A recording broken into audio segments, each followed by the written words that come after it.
What's up, everybody? You're listening to the Hustle and Flowchart podcast with your boys, Matt Wolf and Joe Fear. Check it. What's up, everyone? Welcome back to the Hustle and Flowchart podcast. This is Matt Wolf. Hello there. That's Joe Fear saying hello there. That's right. And we actually have a co-host again today. We brought back our good friend Mark Acosta-Rubio to help us interview this guest. I was just thinking it would be kind of funny to get him to pre-record his name so I could splice that in there, like Mark Acosta-Rubio. But do we have him saying his name in the past episodes? I'm sure we could find it. But so maybe this will be edited, maybe this won't. Well, the thing here, no, it won't. Here's the thing: Mark Acosta-Rubio is he's a good buddy of ours, and he's got a lot of really cool connections and guests. And you will hear him again. He will definitely be a co-host on more episodes in the future. But we asked him to join us on this episode because today we're talking to Dr. Steve Ruden, one of the founders of the concept of havening, which is how would you describe havening? Well, havening, I don't even want to really, because Dr. Ruden gave a great explanation. But essentially, it's these he calls them electroceuticals.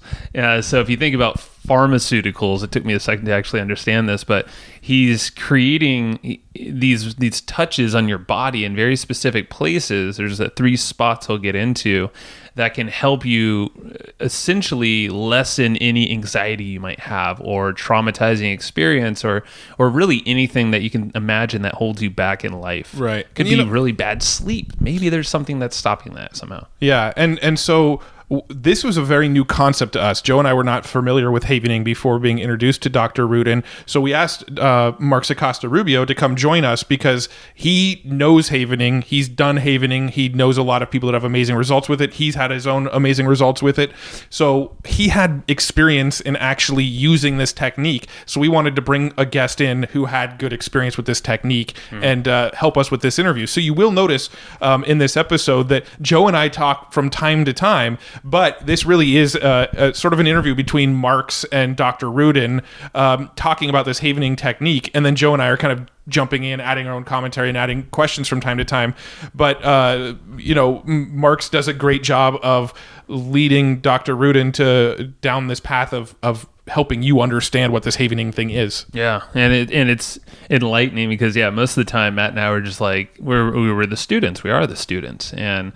And we'll ask questions where they kind of fit there, but at the same time, I think a big thing when you're listening to this, there's a lot of science, so just make sure you're engaged there, especially towards the beginning, because there's definitely some terms that you probably never used, like electroceutical is one of them, and he'll explain that, Dr. Ruden will. But at the same time, just think about how you can apply this technique after you understand the science, because that is key to seeing why this is important. But think about how you can apply this in your life, and think about a prompt or something that you can use in your day-to-day life if you are noticing you're getting a little stressed out, or you're flustered, or you're just, whenever your wife or your husband talks to you and you feel like you just snap all the time, there's probably a reason for that. There's definitely a reason for that.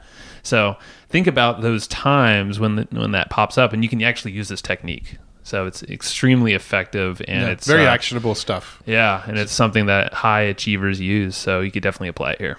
All right, let's just jump on over and let these guys explain it. Enjoy. Hey, Steve, thanks for hopping on the show with us here. My pleasure. Pleasure to be here. Yeah, and we have our trifecta, so we have Mark Acosta-Rubio back. How you doing? Doing great, bud. How are you guys doing? We're awesome. No, this is always when we can kind of pair up here and then bring in one of your friends and mentors and someone that you follow. It's always a cool conversation. Well, the 3 co-host dynamic is always fun because we all 3 of us kind of approach questions from a completely different angle. So it's always fun to see the different approaches of how we tackle these conversations. Yeah. Well, you guys ask the questions, I throw the grenades. So what you're saying is we do the soft pitch underhand throws, and you throw the fastballs. Right. Got it. I just want to see who's going to jump on the grenade. But we're the nice guys in the room. It's going to be amazing because Steve is an incredible guy, super fascinating, great history, and him and his brother have developed this psychosensory therapeutic affirmational super cool approach called havening. So you guys do your thing and let's see what shows up. Yeah, no, well, I'm going to ask you guys, maybe Marks, you are better, but how is the best way to present this? Because, you know, in all transparency, Matt and I have not experienced havening other than what you've shown us, which are arm strokes and some, you know, face techniques there. Well, I think the best way to do it is to let Steve himself tell the history of how this came about, you know, why it happened and where it is today. And, you know, let him explain. I mean, he is one of the co-founders. I mean, you can't get closer than him. Yeah, let's make it happen. So, Steve, let's take us through that journey. Okay. Well, I have been blessed to have had a partner in life before birth. And I have an identical twin brother. And he and I, from time to time, do projects together. So about 2004, he calls me up and says, I got to tell you a story. One of my friends named Paul McKenna called me up and said, have you heard about tapping? And my brother goes, no. And he says, well, you should look it up. It's a guy named Roger Callahan, and the book is Tapping the Healer Within. So, of course, my brother goes, reads the book, and the next day he comes into the office and says to anyone around, does anyone have a phobia? And one of his doctors, he's an internist, and one of his doctors says, yes, funny, you should say I have a cat phobia. Well, he applies the TFT to this doctor, and lo and behold, the cat phobia disappears. And my brother said to himself, this is interesting. And he then went around and treated everybody in the office within the next hour and a half. Wow. All with the same results. Different phobias, I would assume, right? Well, right. Yeah. Anyway, so he said, let me go look in the literature and see what this is about. Goes, looks in the literature, nada, nothing. He says, that's interesting. There must be a Western, because TFT and EFT, as we could talk about in a minute, involve meridians and more of a chi flow concept, a body biobalancing concept. And havening is more on a Western model of neurochemistry, neuroelectricity, and a whole wide variety of understanding how the interplay of the brain and limbic system, which is our survival system, interplay to create our behavior. So, 2004. My brother and I talk every night for 5 to 7 years. Our wives are not happy, but, you know, and we're talking 3 hours a night every night. Whereas he's doing a lot of research, we're talking it over, we're trying to formulate it. And eventually, after much trial and tribulation, I would say around 2008, my brother starts to write the book, The Past is Always Present. So, Doc, let me pause real quick there just to interject something. For the listeners that don't know, Paul McKenna is probably Europe's most famous, self-help guru, hypnosis guy, and he was a patient of your brother. Is that correct? I can't answer that. Okay, well, fair enough. Well, anyway, they knew each other. And so Paul McKenna, he's been doing, hypnosis, NLP, and all this stuff. And now he's a big proponent of havening because of what Steve is going to continue to tell us now. So I just wanted to let the audience know who Paul McKenna was, Doc. That's cool. All. Yeah. Okay. So what is havening? The reality is, as far as what we see, it's literally a breakthrough concept in how our mind, body, brain continuum works. Now, that's a big statement. Yeah. So if we look a little historically, what we've had existing for health and wellness in general is we've had medications to help people, we've had surgery to help people, and we have psychotherapeutics to help people. This adds another dimension in the sense that we are harnessing our senses and the use of our sense, and in particular, the use of touch to allow the body to heal itself without extrinsic factors such as medication, talk therapy, or surgery. So how is that possible? What did you guys, first of all, how is it possible? And what did you guys uncover? Because you've got this thought field therapy and then EFT, tap, tap, tap, meridian, language patterns, phobia goes away. Your brother goes, that's kind of odd. There's got to be a logical explanation for it. You guys do research, and then what do you uncover actually happens in the brain, or what do we think happens? Well, I think I would say that the model that we've developed has proven itself hundreds of thousands of times correct already. So we have a pretty good feeling as to the model, and I'll try to explain this in very clear terms, so even a person who doesn't have a lot of experience in neuroscience and things like that can understand it. And you guys can chime in if you don't understand what I'm going to say, okay? Sure, go for it. So the brain and the body are electric, chemical, and magnetic vessels. Specifically, we'll talk about the brain. So how does the brain receive input? It receives input from the five senses: taste, touch, sound, hearing, and vision. These senses come in as electrical and chemical elements, mainly electrical, and then they're transduced into electrochemical signals. So if I am seeing a pretty sunset, the image comes on my retina in terms of those photons. It gets transduced or created into an electrochemical response, which goes to the part of the brain which interprets it, which gives you a sensation. So far, so good? Yeah. Yes. Now, what happens if this sensation is a threat? Freak out mode.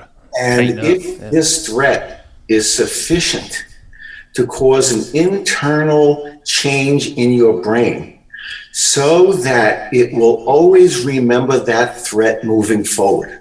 Very valuable thing that the brain can do. So anytime you come up across something that is a threat that is even similar, your brain will go, okay, watch out, there's something may be bad happening here.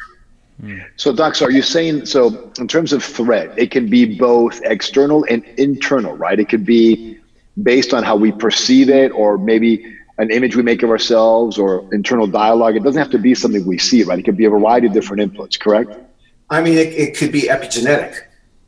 Fair enough, right? Okay. And it could also be depending, because two people see the same thing, one freaks out, one doesn't. Well, that has to do with the resilience and vulnerability, but we could talk about that in a moment. Just real quickly, what does epigenetic mean?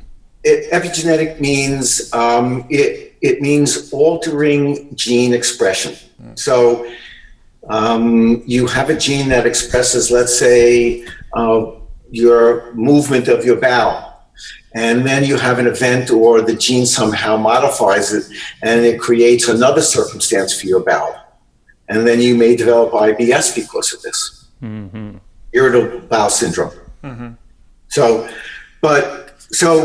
we in Havening understand now that when a threat, which is entered into the mind-body-brain system, enters into it, it is transduced into an electrochemical signal, which goes to the thinking part of the brain, as well as the part of the brain that responds to fight and flight, so we can be safe.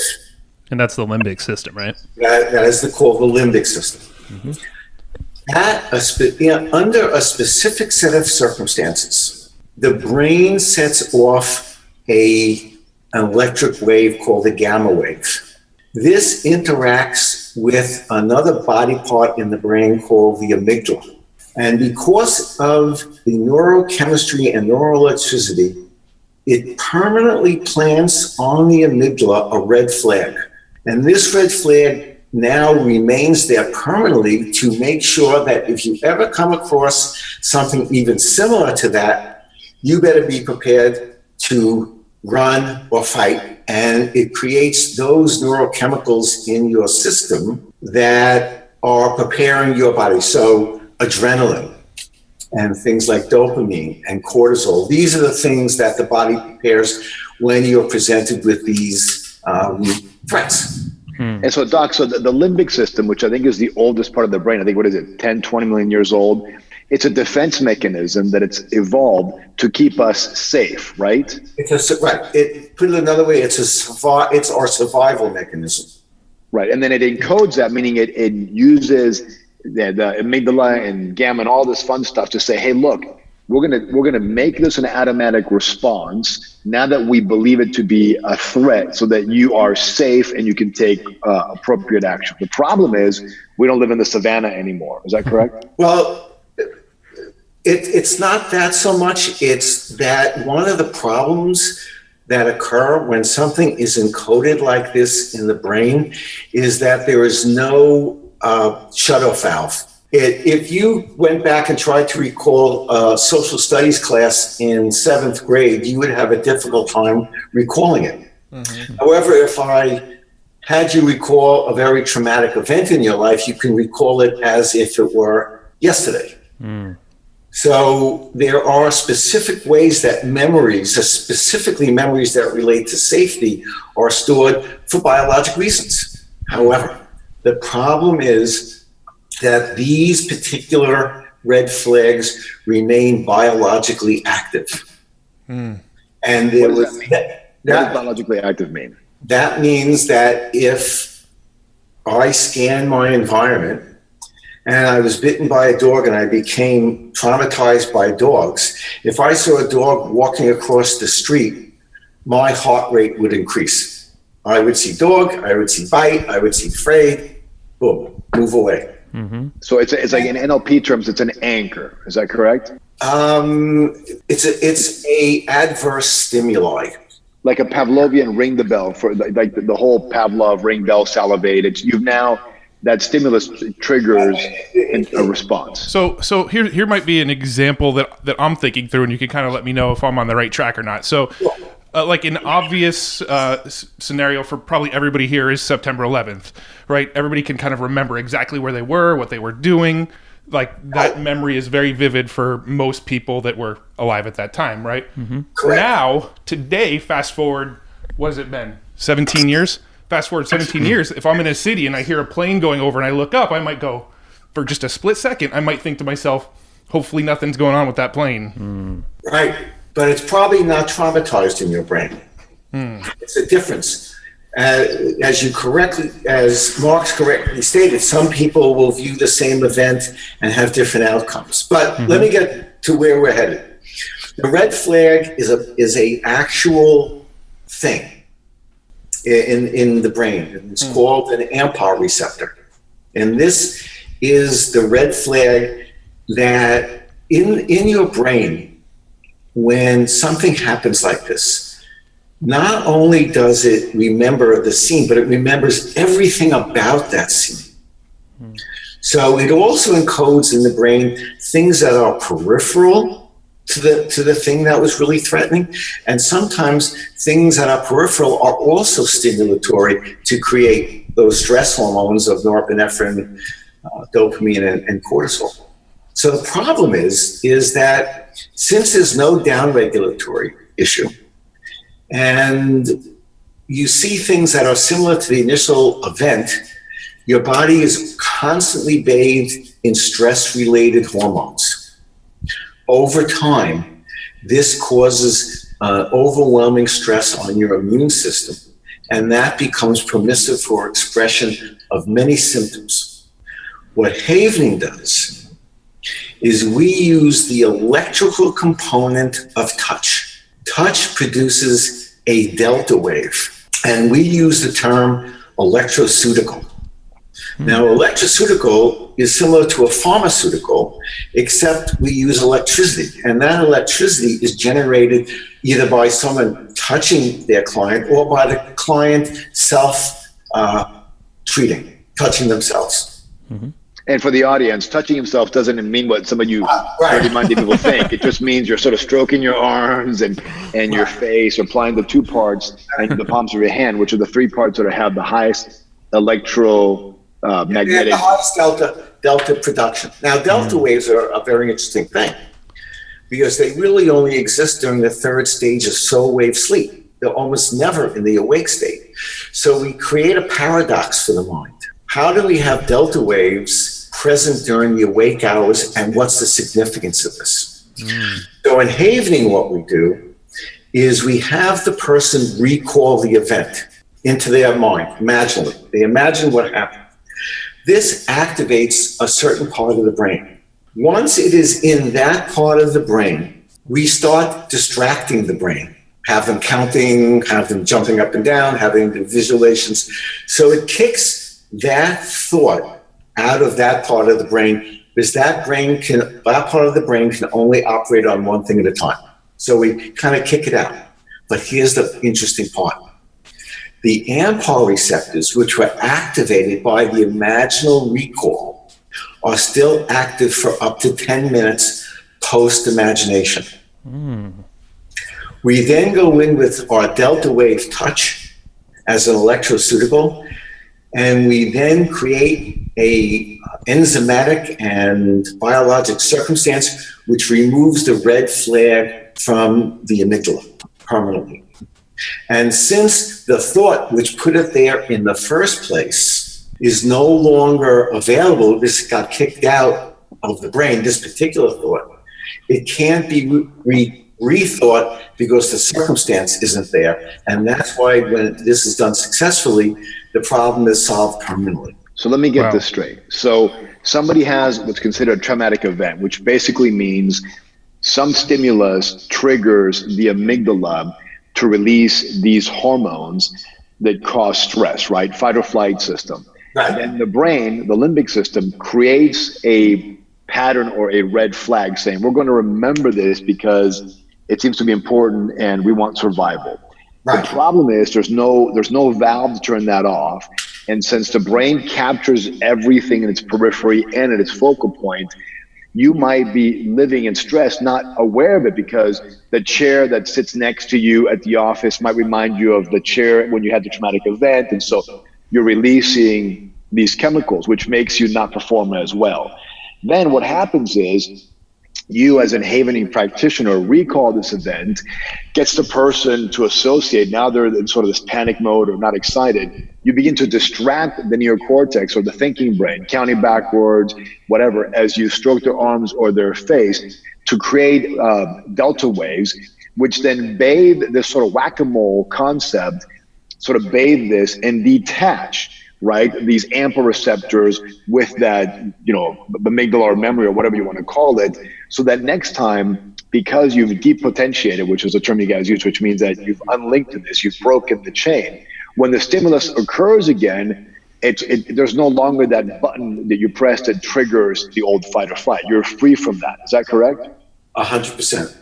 That was said so perfectly. And I'm just thinking now, this is probably, and correct me if I'm wrong, if you're in a situation where you might get stressed or you get some anxiety and you don't really know why, maybe you can't relate that to a previous thing, but it seems like it could be some peripheral thing. Like you said, the chair, maybe it reminds you, but maybe you're not even noticing directly the chair, but somehow it plays into the scenario that you're in right now.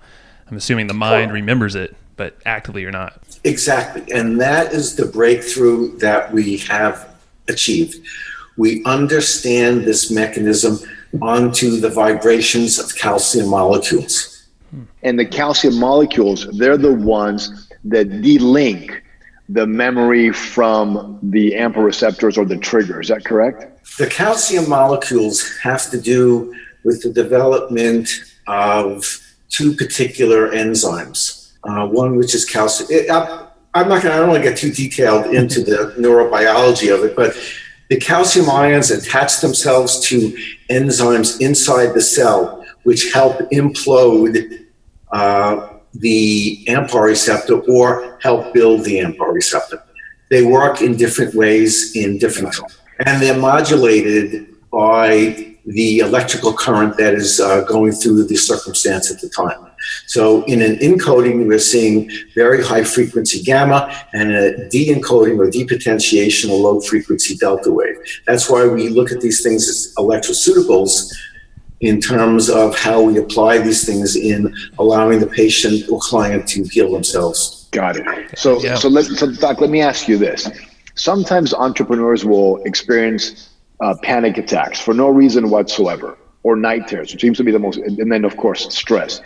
Why is that happening to them, and how can havening help them? Well, let's take panic disorders for a second, just quickly, and I'll give you a quick story about that. Panic disorders seem to have no particular stimulating event. The person just seems to feel all of a sudden overwhelmed. So I had a client come in, and she said, I'm having this issue that you discussed, and we then took a history. And I asked her what was going on at the present time. And she said, really nothing much, except my daughter's going off to college. And I said, well, that's interesting. And what are you feeling? She's feeling very sorry because there's going to be a loss, their best friends. I said, I mean, are you feeling almost being abandoned by your daughter? She says, yes, I almost do. And I said, well, when was the last time you felt this way? She said, funny, you should ask. I was driving in my husband's car 25 years ago, and I needed to get something out of the glove compartment. And in there was a letter from him to my best girlfriend talking about their affair. So I brought her back to that moment, which she found the letter. I then havened that memory or the emotional component away, and her panic issues disappeared. Okay, so this is really interesting, and I think it's important, particularly for the listeners to find out, is that we're going to cover the havening technique in a minute. However, the reason why it's important that if they have, serious issues like this, they go see a havening practitioner, is because really 80% of what makes this work is finding out the intake or the memory of what actually needs to be depotentiated. Is that correct? That's where the art is. Right. The technique is relatively straightforward. It's the art, just like everything else. It requires the art of developing a lens of perception that you're thinking like the amygdala. And it seems like you're doing that with that prompt that you just said there, which in this case, it was, when is the last time you felt this way, ... whatever that might be. And it seems like that question right there is a perfect prompt. It might be difficult for that person in the time, but maybe your partner or something knows this prompt. If they see you freaking out, they're like, hey, let's go back a little bit here and address that. Right. And so once we find that event and we can reduce the emotional component to that event, then the downstream events no longer hold any stimulation, because that AMPA receptor related to the abandonment issue, which was overlaid to her daughter leaving, is no longer relevant. Mm-hmm. And so this is, I think, super important, right? In the sense that this is a pretty pivotal. In that, basically, I think what Doc is saying is that there are events that may not be traumatic at that moment in time, or they may be, we don't know, right? You might be 6 years old and have a moment that's somewhat traumatic, but not uber traumatic, so it's hard to remember that. But then that creates sort of this overlay. And then as we get older and other things show up in our lives, we become entrepreneurs, whatever the case may be, we might think that something is causing the stress, when in reality, we could handle that pretty well, if not for a much earlier event that has created just sort of overlay landscape where we're triggered more than we should. Is that about right, Doc? You're so far 10 to 10. Okay, great. Yeah, okay. So I was just wondering, how would you go about, or how would you suggest going about addressing these things? Like, is it just in the moment when like a freak out time happens or anxiety, or do you create a list and go back as far as you can, or is there some order? The nice thing about havening is that it can be self-applied. You are empowered. Just like if you cut yourself on your hand, you do not have to consult a doctor for your brain to make that cut heal over. It knows what to do. And our body, this is what is going to be changing in the next number of years, as we move away from treating concepts and allowing more healing concepts to enter into our arena is that we can literally change the way not only do we perceive things, but on how our body responds. So people who have chronic pain, for example, a vast majority of it is the amygdala. And many times when someone comes in with a backache that has no really physical origin, and we find that this person has a lot of anger, we remove the anger and the back pain goes away. Mm-hmm. So the applications here in terms of how we're applying it, we have a team that we're working with midwives. And we're just getting some early data back that if a mother goes into a high stress environment where she gets very anxious and she starts producing an enormous amount of epinephrine and cortisol and dopamine, that begins to create problems with the birthing process and also increases the heart rate of the child.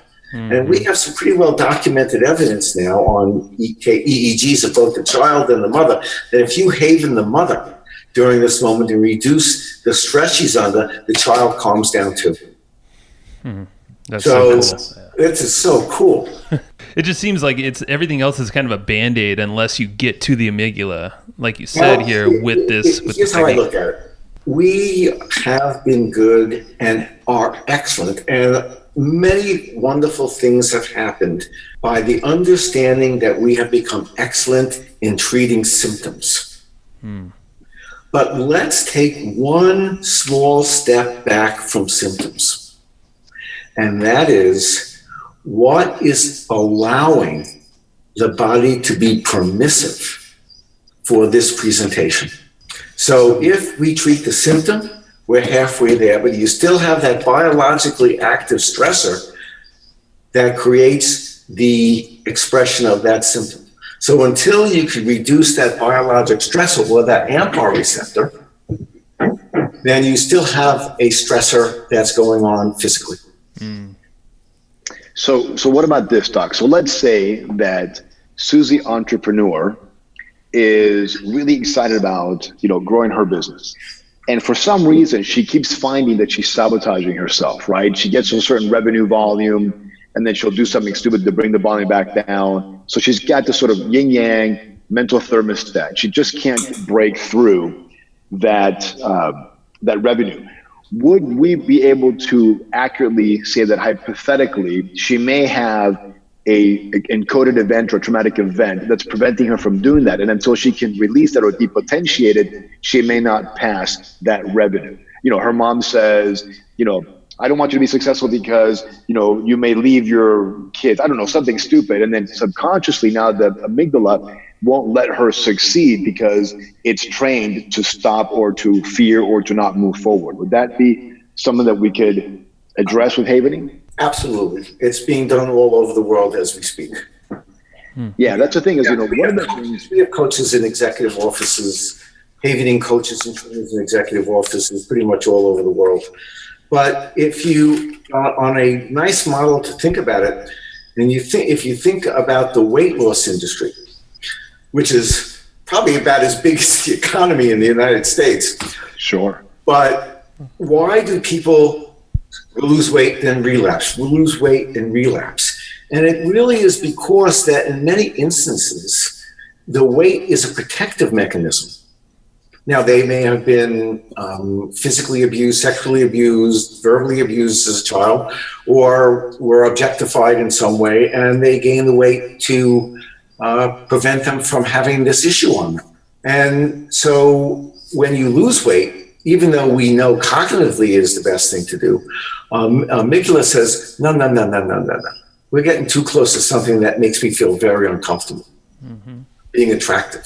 And that's why they gain the weight back. So the entrepreneur could have the same problem, right? With no, you get too close. It's a total analogy. And exactly.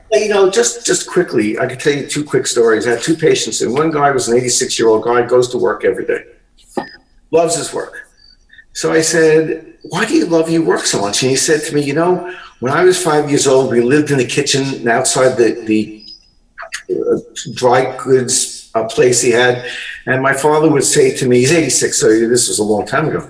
He said when he was 5 years old, he says, "You're such a good boy. Come into work and you'll help me out here." And to this day, I said to him, "So you're still working because you really want to be such a good boy?" And he says, "Yep, that's probably true." And on the other side of the coin, as I think Joe may have said, that, or you may have said, Marks, where the parents said, "You'll never amount to anything." And then he did that just despite his parents because he was angry. So these dynamics work in so many different ways. Yeah. If that makes any sense to you guys. Oh, look, I mean, I went to became a millionaire the first time out because when I was little, my mom kept telling me, "Your dad doesn't love," because they were divorced. And we lived in the U.S. My dad lived in South America. My mom hated my dad and kept saying, "Your dad doesn't love you guys because he doesn't send any money." So I equated my mom's love with money. So I thought, well, if I become rich, she'll love me, which didn't work out that way, by the way. But nonetheless, it was, whether positive or negative, right? It was still encoded. And so subconsciously, or limbic system, it drove me. Now, so there are sort of positive and negative aspects of that. So, Doc, is there something that anybody can do every day? Maybe, you know, not, I mean, if they need therapy, they should go see a Havening practitioner. But I mean, what can they do daily to strengthen the landscape, to become more resilient, to, you know, be able to sort of program themselves for success more so than they are now? That's such a wonderful question, Marks, and I will answer it fully. First of all, I believe I'm just going to have a little philosophical discussion about the concept of values. Values, I think, are the things that drive us. But if we look at values, it has two levels. A, it is what we value, and then how that expression of that value expresses itself. So in your particular case, Marks, you value economic security because it's very possible that when you were younger, that was something that you felt was very important to you. So that became an underlying value. But you also developed values at that same time of family and hard work and making sure that you do everything you can to move in the right direction. So you had all of this value, and then these values became because of that. So at the beginning of the day, if you want to self-haven, I'll describe that now, you can take the palms of your hands and rub them together as if you're gently washing your hands with a nice soft soap. And that's one havening move. The other havening move is to cross your arms in front of your chest with your hands on top of your shoulders, and in a 1 second cadence, slide down to your elbows with a sensation of kind, but with authority. And the third one is placing your hands on your cheekbones and gently stroking back as if you're washing your face in 1 second cadences. Now, these three spots have been shown to be the most delta wave producing in a work by Mel Harper in the Journal of Traumatology a number of years ago. So that is why we use those spots as compared to meridians and other things.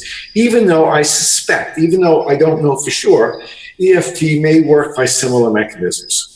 The whole philosophy of EFT is different than havening, but it's not. It doesn't mean that it's bad. It's just different. We feel that these tools are very, very, very valuable and very powerful. And you want to make sure that when people do these things, they're doing them with a sense of ethics involved in it. So we've structured our business structure over time to grow organically, where we couldn't just bring this thought out in the book because who's going to do it? So we had to develop training programs and international copyrights, and then develop trainers, then develop certification programs, and then develop legal issues that keep everybody safe. So, and all over the world. So this is where we are now, is we are an educational training company. where we have people going out and training other people to be practitioners, which is a process, and then they can go out and work in their practices and apply this technique. Long term, once we get a critical mass of practitioners, which we're well on our way, we're in 22 countries and 8 languages in 3 years, that we will begin to see if we can license the brand to a wide variety of health-related centers, and see if we could but these are future thoughts and ideas. But at the present time, we send people into third world. We have teams that go into third world countries to refugee camps and train havening to the people who are running these refugee camps. Wow. We work with first responding teams, educators, midwives, police officers, So, it's funny you say that, because I was a little while ago, I was in the martial arts class, and I was sparring with this girl who wants to be an MMA fighter, and I hit her a little bit too hard in the stomach. And don't judge me, guys. She was fighting, okay? And she just bent over and was about to cry, runs out of the studio. I chase her. She's about to throw up. I'm like, don't do it. Just relax. And she's crying, and I felt terrible. So I started havening her. And I go, look, this is havening. I started talking. She goes, I know what it is. They've trained me in it. I was like, who? She goes, I do HR for this company stuff. And so within 5 minutes, she was great. Stomach pain go away. I didn't feel like an asshole anymore. And, and life worked out well. But so, Doc, so back to the whole thing of, so we got these 3 techniques. So what does a guy or gal do in the morning? Generally, I'm going to give a very wonderful thing that we use in some of our trainings. So you can choose. Now, what we've learned is we actually have measured by a thing called a focus band, which fits around your head, which part of the body generates the most delta waves, because it varies from person to person. Some are hands, some are face, some are arms. So the person has to find that one of those 3 that works best for them. And then I would just spend 5 minutes havening, just chanting these 3 words: safe, peaceful, calm. That will set your intent for the whole day. So you won't go out very high noradrenaline. You won't go hot. You'll be able to look at things with a clear focus without the problem of being anxious or stressed. And it helps when that is, even though short-term anxiety is a good thing, is it's very clarifying, but long-term it's very destructive. So I got to tell you a funny story. So I've got, I coach for business. I got a client who I coach for business who's very hard driven and, super like, let's go get him kind of thing. And then they meditate every day on average 20 to 25 minutes. But we found that he said he couldn't get this sort of meditative state. So I said, look, why don't we try this? Try havening. Just haven your arms or your face, and I told him the 3 techniques, and just sit there for 5 minutes and repeat a mantra that you love. And his was, peace, right? So he now does peace for 5 minutes, and he says he gets more value from those 5 minutes of havening saying peace. And he'll go peace, and then go back up and go peace. That's how he does it. He says he feels like he meditated for 2 hours, and he hits the day and he's been more productive and less or more resilient to stress, because there's distress and eustress. So would you then, Doc, say that perhaps havening might be what people are trying to get to when they meditate? In addition to the electrochemical, the electrical delta wave that it creates, it also produces serotonin, which is a calming neurochemical. It's the yin of epinephrine's yang. So light touch, so when you go to massage therapy, for example, when you come out, you feel like, ooh, that's pretty relaxing. It's tough to focus, tough to put your mind to something. If you normally focus like a laser, and now all of a sudden things are pretty gushy. It's because you have a great deal of serotonin. So not only is havening good in that way, but on a calming effect, it has a serotonergic effect. It's they have a drug for that, which is Xanax, which is selective serotonin reuptake inhibitor, which means that it prevents the uptake of serotonin, which keeps it in the bathing the brain a little bit longer, and that's why you stay calmer. So I would say that if I were to self-havening, at the end of the day, learning how to truly self-haven will be the single biggest advantage of havening in the world. Because the person who learns how to do it well can overcome almost any things that they have in their way by doing it themselves. But it's just the way it is. Hold that thought, because I think that's pretty powerful and important. You also said, I want to ask two questions, and you also said earlier that the intention behind the touch, right? When you talk about self-havening, you said a soothing but with authority. With authority, that's it, with authority. So that's interesting. So if somebody havens and they're not doing it with a proper mindset, is it not as effective? It's just as effective. Okay, wow. So then why the authority with it? Why did you throw that word in there? Because we want to introduce, in the dynamic of a person havening someone else, the space that's created is in coaching or in therapeutics. Havening has a environment. So imagine two circles, one representing the client, one representing the practitioner, and then a center circle that overlaps those two circles. You can call that the table. And that is where the client puts the thing to be worked on, and the havener brings the thing to fix it. So it is somewhat dissociated from the client themselves, but yet part of the client.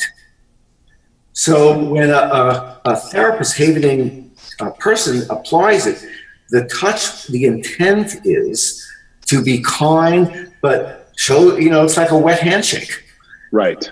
So it's kind, but with authority. But it doesn't. It makes us feel safer anyway, right? I mean, when somebody. Well, you want to have something that you feel confidence with. Right, exactly. Watson around with it, so it's kind, but with authority. It's like a limp hug. Yeah, that makes sense. That's the intent that creates the third circle that overlaps the two outer circles, where you can work on the project that you're working on. So what about this, Doc? So let's say that, I'm a big believer in affirmations, right? It's a great way to program the subconscious or the unconscious mind, whether you want to talk about Freud or Erickson, whatever. So I'm a big believer in affirmation. Does havening, if I have an affirmation that says, I am ambitious, and I go, I'm ambitious, I am ambitious. If I start doing havening, I am ambitious, I am ambitious. Does that supercharge the affirmation? Does that help me? Totally. How so? Well, we have, this is called the havening techniques, which means there's more than one technique that we use. And we actually have 7 techniques, but we have a number of techniques that fall into the category that you're talking about. We have hopeful havening, we have outcome havening, and we have affirmational havening. These are 3 subsets of our techniques. And we do, because we've done it, we can actually change the narrative of an experience for the person, for them to ultimately believe that the experience had a different outcome than the outcome it had when they were in real time. So in other words, something happened, you can go back and rewrite history for a positive outcome. Yes. Got it. So, because, from my perspective and the study that I've done, right, affirmations have 2 aspects, intensity and frequency, right? And this goes back to Emil Quay's work. So would it be accurate to say that perhaps when we do havening, the intensity knob gets turned from perhaps a 3 to a 10, which makes it more impactful in influencing the unconscious or subconscious mind? And I'm going to throw this at you, so you'll love this. So the 12th step of Napoleon Hill, or 13th step of Napoleon. 13 steps, yeah. 13th step of Napoleon Hill is the 6th sense. And when you understand what that 6th sense is, when you're doing these affirmations, it is structuring the prism of your sensory input to remove anything that is not relevant to whatever your ambition is. Now, that being said, one has to look at what it is that you value about ambition. Now, because, it's funny you asked that, because, we've had poets come to us who want to be haven for their anxiety. And we kind of look, if we haven you and get you rid of your anxiety, you may not be able to write poetry anymore because you won't have that angst. So everything has to be taken in context of how you want to work with your client. So in the Sixth Sense conversation, when you said that, what brought to mind was a reticular activating system, which of course, when the RAS is active, it basically eliminates anything that isn't the thing you're looking for, right? So let's look at it from a little, right, but there are some new ways of looking at it that may be helpful. We can look at it instead of a reticular activating system, which is really not entirely correct, but we could look at it as a flexible response mechanism. Sure. So because in the brain, it's not just the neurons, it's not just the cortex, but there are parts of the brain called the glial cells. Do you ever hear the phrase, we only use 10% of our brain? Mm-hmm. Yes. What do you think that means? So we can access. You guys have repeated about 100 times. The havening. I don't know. But you never thought about what it means. What it means is where that came from was many years ago. The brain is filled with things called glial cells that occupy 90% of the brain surface.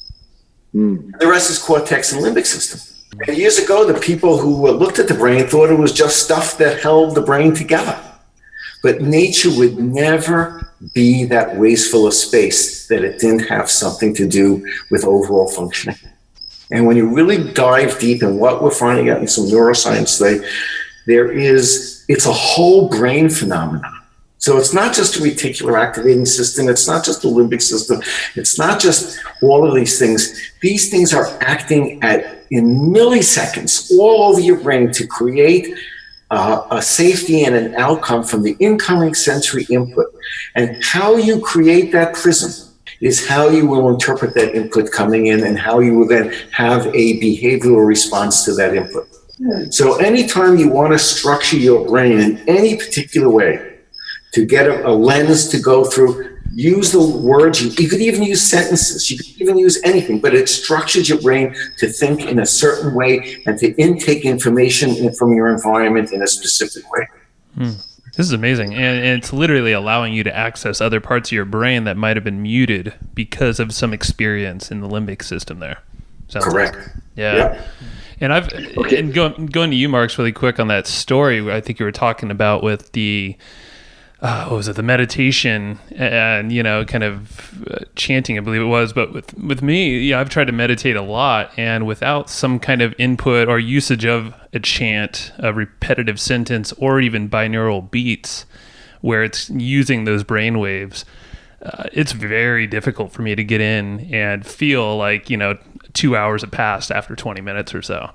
But I could see with havening. Yeah. Oh yeah, I know. That's what I'm saying. I'm like this, or even maybe a combination of the two. Once you get pretty good at just try havening for 5 minutes in a quiet place with whatever mantra you want, and then see how you feel. I mean, I've done it. It's amazing. Okay, Doc. So 2 questions, and they can ask more questions. But I have 2 questions. One is, how is havening better than EFT? And I want you to answer that. Not the same. I want you to tell me why it's better, right? And secondly is, so the entrepreneur or the person listening, they can haven for 5 minutes a day, chant the mantra, and that will increase the resiliency, but also begin to do what for them? What else will it do for them? Yeah, well, first of all, I've taken a policy of not saying that we're better than anyone. Oh, shut up. Come on. Come on. You don't need to be PC here. It's cool. We're different. We're just different. Oh, be quiet. Come on. Those boys got nothing on us. All right. So I think the thing about havening is that we are really deep in the science. At the end of October, we will have the seminal paper published in a peer-reviewed journal that describes all the underlying science, all the underlying philosophies, all the underlying approaches. And once that gets published, that will be the seminal paper from all the other papers we'll draw from. So we have a really good, solid background in peer review science. Two, it's simple. The model is simple. You don't have to have any paradigms, any protocols, anything like that. You can either hand wash, arm, shoulder, arm rub, or face. You don't need any particular sequence. It's just different. In addition, Havening has the other side of the EFT. We do affirmational havening, outcome havening, and hopeful havening. And we also do debriefing in a different way. We have a whole wide protocol that's just different. And we apply our work differently. So it's not that something is better. If it works, it works. That's just a simple fact. I just believe at the end of the day, that which is most efficient, that which is most effective will eventually come out and make its way known into the world. That's what I think. And my job in running this company is to make sure we have absolutely the higher standards of science, ethics, and the people who we are now working with all over the world really meet extremely high criteria of education and client-centered work, and just across the globe, we have astonishing people working on us. So how long it will take to do this, we're 5 years in. We're 5 years in. And I think that the more we stay on path with keeping our trainings small and expanding these things till we reach critical mass is the way to grow an organic company like this. So I'm in no rush necessarily to do it because we don't have the capacity to treat all the millions of people yet. So as we get closer to doing these things, and havening can be done on Skype. You don't even have to be present in the room. I would say 50 to 60% of all the havening that's occurring globally is done by Skype. Wow. And that's just probably based off of prompts. Is that what that would be? What do you mean off of prompts? So I guess a coach, for instance. Yeah. You're sitting there with Skype and someone, and you're havening with them, and you go, well, and they're havening, and you're watching them and make sure their cadence is right, they're doing it well, and you have them close their eyes, and you go through our protocols, and you prompt them, and they self-discover. And as they self-discover, they release all the stressors that have been holding them back. I love it. And the fact that it's only 5 minutes, and obviously you can go as long as you want, I would imagine, but 5 minutes. Well, look. Yeah. It's client dependent. We can fix things really quickly, but depending upon the level and severity of the event, there are times that this thing can take a long time. Mm-hmm. And you guys have done things like PTSD, panic disorders, night terrors, anxiety, rape, childhood trauma, memories. You've also done when people have been afraid of phobias, right? Obviously, future pacing, all that kinds of stuff. So do you have a most common, like what do most people come see you for, or anybody in general? That's very interesting you asked that question. We just did a deep dive survey with some of our people out of South Africa who are really brilliant in this. And the two most common presentations of our certified practitioners are anxiety and depression. And I could see that spanning that doesn't matter what you do for a living, where you live, or anything. We're all living with some sort of that at different severities, like you said. I don't worry about I never worry about my practitioners having clients. Yeah, no kidding. You're in a good spot. We have a site in LA with a Dr. Kate Truitt, who is beyond brilliant neuroscientist, MBA, PhD psychology. And in 1 year, she came back from being retired to opening up a havening practice. She now has 3 psychologists working full-time for her. They're doing training. She bought the property. She built a training center. She's seeing 25 to 30 patients a day for havening in her clinic with 3 other psychotherapists, all within the scope of 1 year. Wow. There you go. Anybody listening? She has particular marketing approaches and things like that. But we're now, with our deep dive survey and some of the other things we're doing, trying to find out exactly who our market is, where we're going to head with this, how they best like to learn, where they're going to learn, what they want. So we're working on these levels internal to the company to be able to present to our customers, who are therapists and things like that, and then they lead to their end users, to be able to expand this, because we have to be invited into the world. Mm-hmm. This is not something you thrust onto the world. So you have to be invited. But a lot of things are happening in many wonderful ways. So we just wait to be invited, and it will come. Yeah. And I would imagine, there's probably start with the most basic thing, the most calming, and I love the safe, peaceful calm for 5 minutes.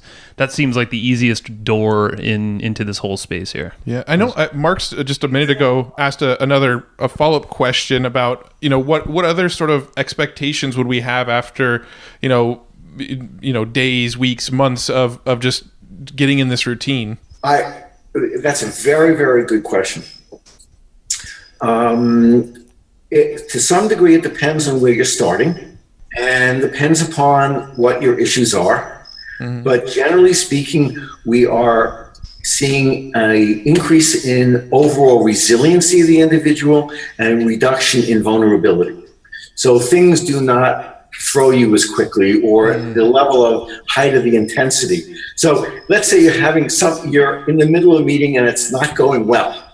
Mm-hmm. And now you're freaking out because everything's dependent upon this thing going down. You walk outside for a minute, haven your face, haven your arms, safe, peaceful, calm. You come back in there, you're much more centered, and you present so much better. Rather than a deer in the headlight, you present as the person that it is that you are. And those are very powerful places. Yeah. So Doc, is it true to say that when people get stressed out, the amygdala or the limbic system hijacks the individual instead of letting the neocortex or the thinking brain be in charge? And so when you haven, you're more likely putting that dog away in a nice, safe place for when you need it, rather than letting it run you all over the place. Absolutely. But understand the issue that it's not just the amygdala, it's not just the cortex, it's not just consciousness, it is the brain. We are just uncovering. That's the way I could say this, is this what we know so far. But as we expand this base of knowledge of this point of view that havening has uncovered, it expands the view of how other things begin to interrelate. Because most of the psychotherapeutic and neuroscientific world are very, what I would call, neuronally driven. They think it's all about the neurons only and how these things interplay. But it's more than that. And I just think we're coming to understand that better. And I don't mean to say that I know anything more than anyone else knows, but I think we're just seeing a different interplay of how we're going to be interacting with the mind-body experience. And we're going to see more healing modalities come, more mind-body interaction become more common stream. Just look how long it took for chiropractic to become mainstream, or acupuncture to become mainstream. Decades. So I have the long view, and my view, generally speaking, when you read the literature, from introduction to acceptance is about 17 years. Wow. But during those 17 years, if we can build a great foundation, if we could build an organization that is responsive, like our website now is almost fully automated, and we can really do things that would take 5 people all day just to flesh out. Now people do it themselves, and it's all self-running in that way. So in Marx's point of view, the evolution of our business is similar to how he runs his. More the individual, the end user or the customer or our client uses it to their own benefit, where we don't have to get into change their for example, their bio, we don't have to change, or if they want to sign up for a course, it's all done automatically. Or they take the science exam. All these things are now done automatically, so we remove them from our hand-on-hand, day-to-day work.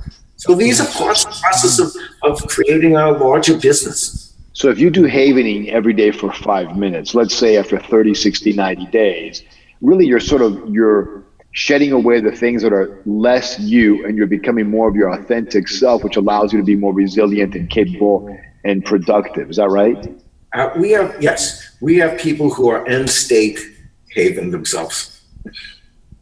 That means there's nothing left. But I know these people very well, and they're just beautiful people, and they tell me these stories about themselves. Oh, I think Lou's one of them. You know, I love her. Yeah, Lou's exactly. Lou is the perfect story. Lou McKay is self-havening. Louise McKay is our international director. He runs our international division. Can you give a quick story on her, just to let us know a little bit here?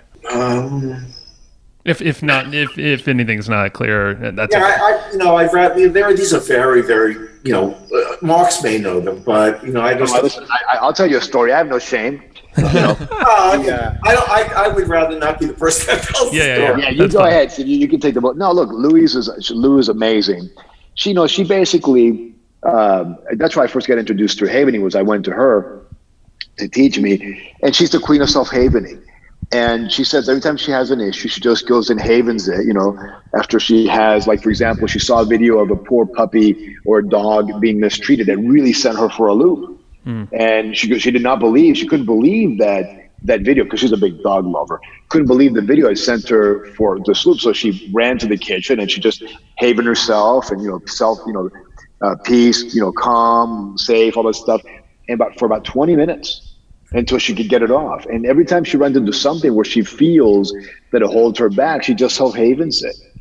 And if anybody ever meets her, she's just bubbly, she's vibrant, she's hilarious. She's not, the messiah, right? She's not like a person without issues, but she really has nothing left. And if something comes up, she gets rid of it really quickly, because her standard, her level of I guess self-love, or whatever you want to call it, is so at the upper echelon. But she doesn't tolerate anything, right? She won't tolerate something that doesn't make her be at her best. Mm-hmm.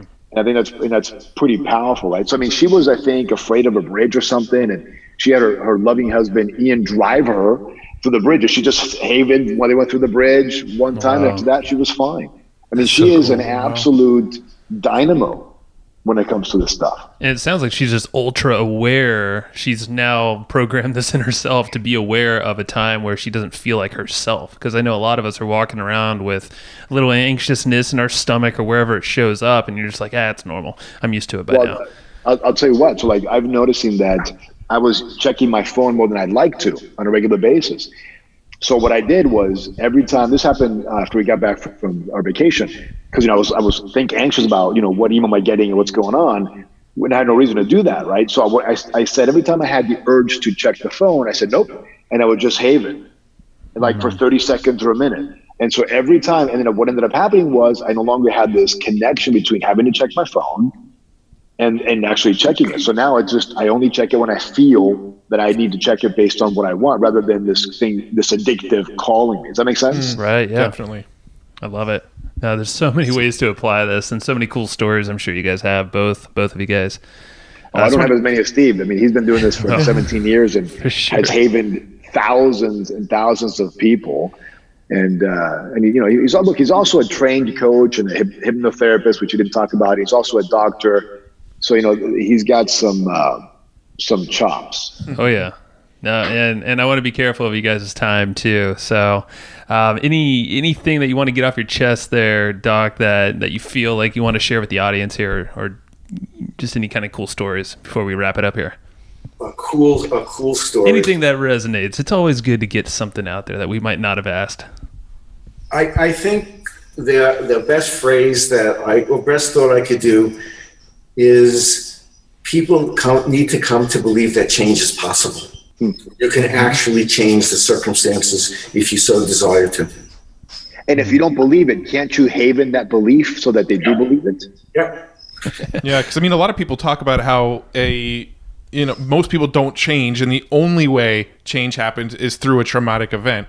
So this is, a potential bypass of having a traumatic event necessarily.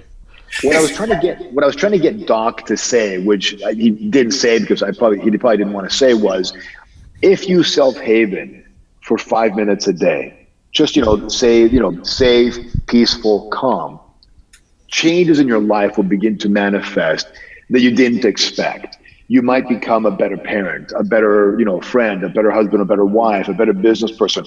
All of these things will begin to possibly happen. Now, you can't make those claims because nothing's guaranteed, but I've seen it over and over again. Now, it may not solve all your problems, but you might be surprised at how cool it really is. And if somebody does need some help, then they should probably go to, is it havening.org? Is that right, Doc? Yep. Yeah. On that site, it's our website. We have a few things. We have a wonderful Facebook forum. It's a closed group. It's by invitation only, in which we discuss cases and concepts and ideas. So we have on it now well over 1,000 people all over the world. These are not random people. You have to be invited on. And we every day talk from people from South Africa to New Zealand, to Vietnam, to the Yukon, to Alaska, Norway, Spain, Germany, France, England, United States, all over the world. And that's a wonderful Facebook page where we actually do things like self-havening, and someone leads people who want to come and self-haven with him, or any people who are running into thoughts on how to handle a particular case. And then the website is full of data and information. And if you want to go on YouTube, go on YouTube Havening and look at Tam Johnson, how havening works. And that will give you an idea of some of the underlying science that's there. Perfect. And we'll make sure to link that stuff in the show notes here for the listeners too. Right. Great. Awesome. So Doc, when are you going to come do a havening certification seminar in Texas? Ooh. Well, I mean, anytime you set it up, you get 20 people together, we come. Okay. We'll come out there. Yeah, no, I would say LA, but I live in Texas now. So, you guys can figure out your own. But Texas. I just came back from Alaska when I was in the Yukon and Vancouver, and I've been floating around with this stuff all over the world. Well, San Diego's a nice place. Dallas. Yeah, San Diego, man. I love San Diego, but I live in Dallas. Hey, Joe, Matt, so maybe we can get a group of 20 folk and set up a time, and then have Steve on a weekend, and we'll hang out and I'll do some business stuff for you guys. But it'll be fun. I think it'll be kind of cool.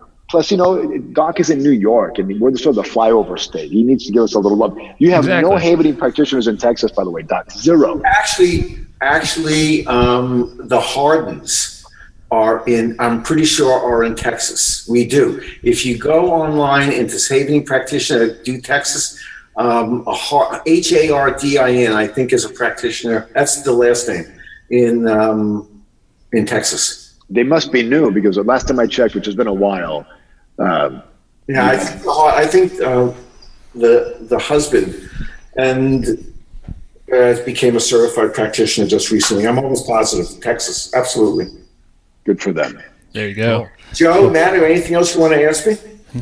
We covered a lot of ground. Yeah, I think we can go on for a very long time. So how about this? I know myself, I'm going to be havening like a madman for every day, probably start and finish of the day at a minimum.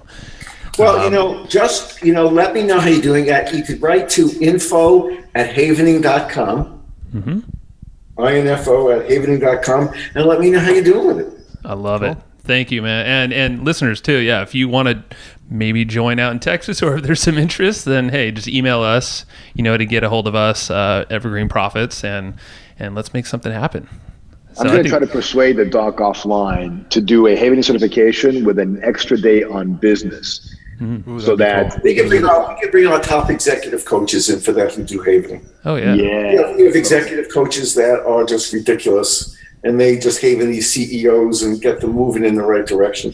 I'm just thinking, like, just a typical entrepreneur, and like you said, a CEO. Just imagine if you gave them the tools and the power to then educate all their employees, their leadership staff. All that trickles down, and just the amount of stress that happens at a leadership role for a lot of, I mean, everybody. So imagine you go to your company, right, and you have employees, and the first thing everybody does is 5 minutes in the Haven, and maybe they Haven, safe, peaceful, calm. Or maybe they Haven the mantra of the business. We provide great value for our clients. It's the Haven, or whatever, or we're awesome, or we're a team. Who knows, right? Who knows? On the positive aspect, really are endless. Yeah. And plus, also you shoot off mirror neurons, which gets everybody lined up in rapport. I mean, there's just, I can go on and on about all this stuff, but for the doctor's sake of his time, I think we probably should say thank you and move on. Right? We do give you thanks. Well, as I said, I'm available at info@havening.com. And Marks, I want to thank you for setting this up. Yeah, thank you. Joe, Matt, it was nice talking to you. And maybe we'll do this again sometime. I love it. Yeah, we'll get some experience under our belts and maybe meet up, and we'll definitely can plan around 2 here. Thank you so much. It's been fun. Great. All right, guys. Marks, have a good night. Matt, Joe, enjoy. I'll catch you later. All right, bye-bye. All right. Thank you. And I hope you just enjoyed this episode you just listened to. Now, right now, before we sign off, I have a few things I would love for you to do. So the very first thing is to go find our guest on Facebook and tell them that you loved their episode with us. That's going to help them just feel good about themselves, but also it's going to spread the word a little bit more for us. So go find them on Facebook. Everybody's on Facebook, and go say that you love their episode and maybe one cool thing that you learned there. The second thing is to go to iTunes and subscribe to our podcast. Just look up Hustle and Flowchart and hit the subscribe button. And the very last thing, the third thing, is to leave us a review on iTunes or wherever you're listening to this podcast and help us spread the word more. That's how more people are going to get this awesome knowledge, this cool podcast training, and a whole bunch of other cool free training that we give out at evergreenprofits.com. So that's about it. Go find them on Facebook, go subscribe on iTunes, and leave us a review. You would be amazing if you did that, but you're always amazing. So thanks for listening, and we'll catch you in the next episode.